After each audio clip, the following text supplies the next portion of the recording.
पड़ेगी बच्चों को। तो आप कुछ भी करिए, कुछ भी व्यवहार में बदलाव करिए, कोई भी तरीका अपनाइए, लेकिन प्यार से ही। ऐसा नहीं है कि आप वो पीछे रहे तो आगे आ जाइए, आप आगे आ जाइए, घर आ जाइए, देख नहीं पा रहे ना आप, थोड़ा सा आप इधर आगे आ जाइए। शुरुआत करनी है, क्योंकि जैसे मैंने भी अभी स्कूल में मैंने टीचर्स को रोका हुआ है कि कोई भी क्वेश्चन आंसर और आप ये मत लिखवाओ, कम लिखवाओ। पहले बच्चा जैसा लिखा है पहले उसको उतना आ जाए, या उससे पीछे की कोई लेवल पे बच्चा है तो पहले उसी को ही कवर अप करो। तो एक तो ये आप लोग थोड़ा सा ये कंप्लेंट मत कीजिएगा कि होमवर्क नहीं दे रहे, चैप्टर्स नहीं हुए, वो सब बेकार है।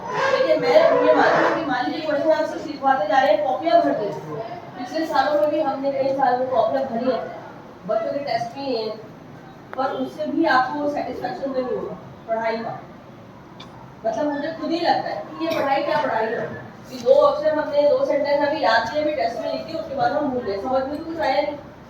या कुछ बच्चे उसको रीड ही नहीं कर पाते, भाई उसने रटिया थोड़ा आड़ा टेढ़ा करके लिख दिया और हमने उसको पास कर दिया। मतलब पास तो करने पड़ता है, आपको पता है, हमें भी पता है, क्योंकि एजुकेशन की ये वाली जो पॉलिसी आई है जब से कि बच्चों को हम फेल नहीं कर सकते। तो उसमें क्या है कि बच्चे तो फ्री हो ही गए हैं, क्योंकि हम बच्चों के सामने ये बातें करते भी हैं। पेरेंट्स घर में कई बार ऐसी तरह से बातें भी करते हैं कि जो मान लीजिए आपको स्कूल में कोई कमी नजर आ रही है, किसी टीचर की कोई बात है, तो आप स्कूल घर पे जाके बच्चों के सामने, अपने परिवार वालों के सामने सबके में करेंगी।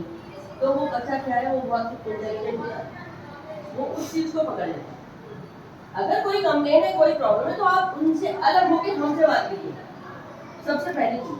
मतलब उसको अपने टीचर्स और अपने स्कूल के लिए एक रेस्पेक्ट होनी चाहिए। उसको ये होना चाहिए कि जो हमारी टीचर कहेगी वो हमें मानना ही है, और अगर हम नहीं मानेंगे तो हमारे पेरेंट्स भी उस चीज के लिए हमें डांटेंगे। ये चीज थोड़ी खत्म हो गई है, क्योंकि पेरेंट्स को जब वो देखते हैं ऐसी बातें करते हुए, तो वो क्या करता है, बच्चा 2-3 और नमक मिर्च लगा के पेरेंट्स को टीचर की थोड़ी शिकायत करने की कोशिश करता है। बच्चा ज्यादा स्मार्ट है, तो वो कुछ भी बोल देगा कि मुझे एक्सक्यूज मिल जाएगी, बात टीचर के ऊपर चली जाएगी या मैडम की स्कूल के ऊपर चली जाएगी, ऐसा भी कर सकते हैं। तो हमें क्या करना है, हमें उनसे थोड़ा ज़्यादा स्मार्ट होना पड़ेगा। हमें थोड़ी सी ये बातें सोच के कि बच्चा क्योंकि हमारी चीज़ें सुन रहा है, हमें देख रहा है, आप हमेशा ये अटेंटिव हो जाइए कि बच्चा हमें देख रहा है, हमारी बातें सुन रहा है, तो क्या उसके कानों में कोई गलत चीज़ तो नहीं आ रही। तो सबसे पहले तो वो ज्ञान लेने अगर स्कूल में आ रहा है, तो वो ज्ञान लेने के लिए तैयार होकर आना चाहिए। मैडम जो बताएंगी उसको करना है, अच्छा उसको फॉलो करना है, उसको डिसिप्लिन में रहना है। बहुत सारे बच्चों को तो ना हम डिसिप्लिन मतलब बिठा ही नहीं पाते। छोटी क्लासेस में जो छोटे छोटे बच्चे आते हैं ना, वो जूते के ऊपर चढ़ जाएंगे, बोर्ड पे कुछ करने लग जाएंगे, कोई चीज़ फेंक के मार देंगे, वो बैठेंगे ही, उनको बिठाना मुश्किल होता है। छोटे छोटे बच्चे टीचर्स की मतलब आप समझिए कि उसको कितनी मेहनत करनी पड़ती है, सिर्फ पढ़ाना ही नहीं, उसका बिहेवियर के ऊपर भी काम करना है, उसके डिसिप्लिन के भी ऊपर काम करना है ना, उसकी पूरी बॉडी लैंग्वेज के भी ऊपर काम करना है। तो काम बहुत सारे होते हैं। मतलब स्कूल का खाली ये काम नहीं है कि चैप्टर्स को पढ़ाया, याद कराया, उसका टेस्ट ले लिया, नंबर दिए और बस खत्म नहीं। मैं तो ये मानती हूँ, कम से कम हमारा तो ये काम नहीं है। हम तो खाली ये नहीं करा, क्योंकि हम उसको खेलना भी सिखाते हैं, क्राफ्टिंग भी सिखाते हैं, ड्राइंग भी सिखाते हैं, अपने बैग्स पैक करना भी सिखाते हैं। उसको मैं उनको बच्चों को देखिए कितनी बार मैंने और टीचर्स को भी मैं बोलती हूँ कि उनसे रूटीन पूछा करो कि घर जाके वो करते क्या है, उनके घर में कौन कौन है, उनसे बात करो, उनके बारे में, उनके बैकग्राउंड के बारे में पता हो। तो फिर टीचर्स को भी थोड़ी हेल्प होती है कि मान लीजिए हमें पता है कि इसके घर में क्या एटमॉस्फेयर है, किस तरह से लोग हैं, तो थोड़ा सा हम उसके हिसाब से भी एडजस्ट कर सकते हैं। तो रूट कॉज पे जाना चाहिए। मतलब जो भी अगर बच्चों को भी कोई प्रॉब्लम आ रही है, तो ऐसी मैं आपसे भी कहूँगी, कोई भी ऐसी प्रॉब्लम आ रही है तो आप है ना रूट कॉज पे जाने की कोशिश करेंगे कि बच्चा है मान लीजिए पढ़ नहीं रहा है या मस्ती कर रहा है, सबसे कॉमन सेंटेंस कि बच्चा मस्ती कर रहा है, हमारी बात नहीं सुन रहा। तो आप ये सोचिए कि ये मस्ती कर रहा है, बात नहीं सुन रहा, हम इसको पढ़ने के लिए कहते हैं तो ये बैठ नहीं रहा पढ़ने के लिए, तो क्यों? इसका मतलब है कि उसको मजा नहीं आ रहा पढ़ने से, और मजा नहीं आ रहा तो उसके लिए एक ये वजह भी हो सकती है कि उसको अभी तक आया ही नहीं है कुछ, अक्षरों से पहचान हुई ही नहीं है, किताबों से पहचान हुई ही नहीं है, क्योंकि वो घर जाने के बाद में किताब इधर फेंक देता है। और यहाँ पे भी कई बार ऐसा होता है कि टीचर्स मंगवाते रहते हैं, वो पूरे साल लाता ही नहीं, या फिर वो बहुत एब्सेंट हो जाता है। एक तो इरेगुलर, बहुत बच्चे कुछ बच्चों की तो कॉमन प्रैक्टिस है कि वो बहुत इरेगुलर, वो थोड़े दिन स्कूल आएंगे फिर उसके बाद आएंगे नहीं, या तो बीमार पड़ जाएंगे। अगर बच्चा बीमार पड़ रहा है तो फिर ये भी एक आपकी और ज्यादा जिम्मेदारी है कि बच्चे को बीमार ना पड़े। कुछ भी जैसे सीजन चेंज होने पे कोई भी काढ़ा घर में आप बना के पिलाएं, उसका थोड़ा ध्यान रखें, हाइजीन सिखाएं, या और जो भी कुछ करना होम्योपैथिक दवाई दिलाएं, कुछ भी मतलब ऐसी चीजें करें, सेफ्टी रखें।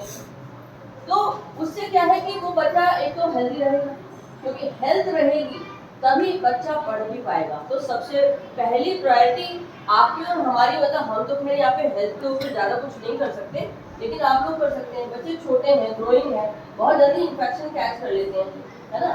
तो ये सारी चीज़ें आपको ये ध्यान रखना पड़ेगा कि बच्चे को कहीं कोई चीज़ स्टार्ट तो नहीं हुई, कोई इन्फेक्शन स्टार्ट तो नहीं हुआ, तो एक प्राइमरी स्टेज पे आप उसको कोई भी काढ़ा, गुनगुना पानी, जैसे नोज मतलब उसका खांसी जुकाम वगैरह, अभी देखिए सीजन आ गया, अभी ना बच्चे बहुत बीमार पड़ेंगे, बुखार होएगा, तो आप गिलोय का काढ़ा और इस तरह की चीजें रेगुलर उनको थोड़ा थोड़ा दे दें, जिससे कि बच्चा हेल्दी रहे, आपकी भी हेल्थ सही रहेगी, पैसे भी बचेंगे, क्योंकि डॉक्टर्स के पास मेडिकेशन में भी बहुत खर्चा होता है। तो और बच्चे का शरीर जो एंटीबायोटिक्स वगैरह खाने से खराब नहीं होगा, तो भी आप बता सकते हो। तो जब हेल्दी बॉडी रहेगी तभी हेल्दी माइंड रहेगा। तो अगर बच्चा चिड़चिड़ा है, हेल्दी नहीं है, उसकी कुछ प्रॉब्लम चल रही है, तो पहले आप उसको ही सॉल्व करना पड़ेगा आपको। फिर उसके बाद दूसरी चीज आती है कि वो पढ़ क्यों नहीं रहा, तो क्यों मतलब किताबों में उसको अभी तक कुछ समझ में नहीं आ रहा। तो अगर मान लीजिए बच्चा 4th क्लास का है, 3rd क्लास का है और वो पढ़ता नहीं है, अक्षर ज्ञान नहीं है उसको मान लीजिए, तो फिर अक्षर ज्ञान मेहनत तो यहाँ से शुरू से नहीं करवा सकती है, आप भी मानोगे इस बात को। 4th क्लास का बच्चा है तो वो रीडिंग से ही स्टार्ट करवा सकती है, बस इतना, है ना। तो वो अक्षर ज्ञान मान लीजिए कभी जैसे वर्णमाला ही भूल जाते हैं, बच्चों को कितनी बार करवाते हैं लेकिन फिर वर्णमाला भूल जाते हैं। तो कुछ चीजें ऐसी हैं जो आपको ना घर में जरूर, सभी से मैं कहूंगी कि फादर और मदर दोनों ही अगर 1-1 घंटा निकाल ले तो बहुत ही अच्छा होगा, अदरवाइज कोई भी एक तो निकाल ही। आप उन छोटे बच्चे हैं इतने, उनको ट्यूशन मत दीजिए, कोचिंग मत दीजिए, क्योंकि वहाँ पे भी कुछ नहीं होगा, जैसा कि आप लोग कुछ लोग भेजते भी होंगे, तो उसमें बस हमें तसल्ली हो जाती है कि हमने कोचिंग लगा दी। क्योंकि अगर आप कोचिंग में भेजोगे तो वहाँ पे भी आपको जाके देखना पड़ेगा कि कोचिंग वाली मैडम क्या करवा रही है, ये सर वो क्या कर, तो मेहनत तो हमें करनी ही पड़ेगी ना उतना सा देखने के लिए। फिर मैडम से जाके बात भी करेंगे आप, फिर स्कूल में भी आप जब भी कोई प्रॉब्लम आए तो आप स्कूल में फोन कर सकते हैं या आके भी मिल सकते हैं, जो भी कोई प्रॉब्लम है तो उसको साथ के साथ सॉल्व करिए।